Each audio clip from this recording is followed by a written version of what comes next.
Dinâmica temporal de comunidades bentônicas recifais. Estudo de caso em duas ilhas oceânicas brasileiras.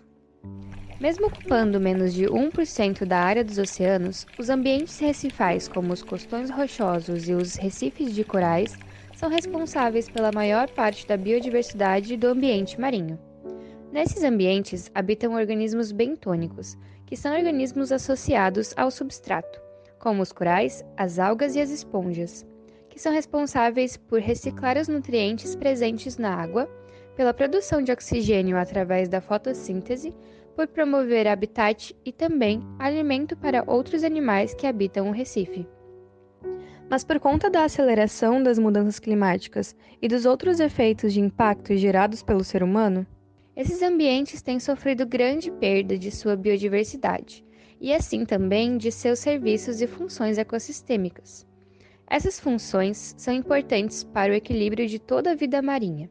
E pensando nisso, o Laboratório de Ecologia de Ambientes Recifais da Universidade Federal de Santa Catarina, em parceria com o Programa de Pesquisa Ecológica de Longa Duração das Ilhas Oceânicas Brasileiras, tem monitorado anualmente, desde 2013, a estrutura da comunidade bentônica recifal do Atol das Rocas e do arquipélago de Fernando de Noronha.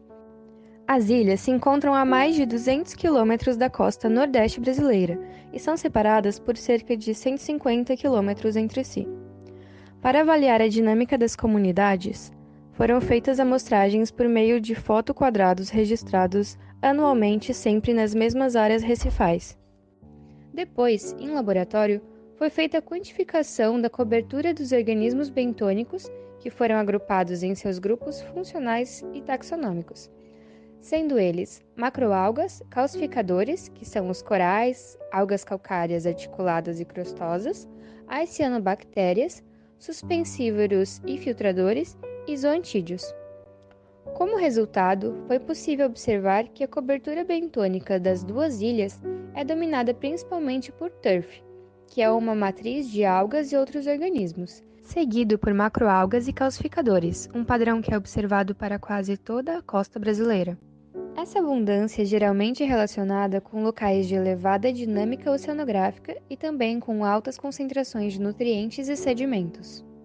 Além dos corais, essas estruturas são essenciais para o ecossistema recifal porque contribuem com a produção primária em ambientes oligotróficos das ilhas oceânicas e também com a complexidade estrutural do ambiente, o que promove interações entre os organismos e o meio.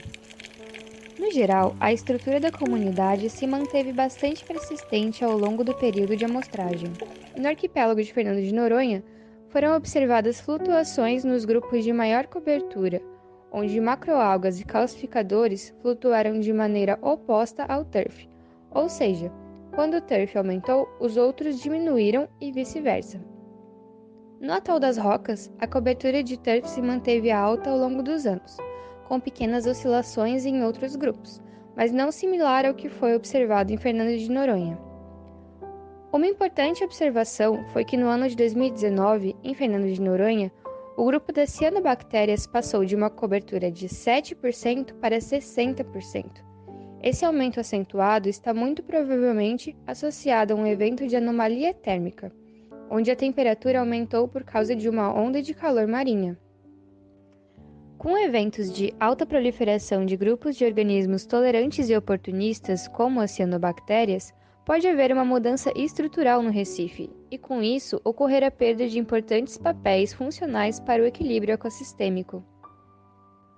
Os eventos de ondas de calor nos oceanos são esperados com maior frequência devido às mudanças climáticas que vêm ocorrendo atualmente, e podem afetar até mesmo lugares mais isolados como as ilhas oceânicas.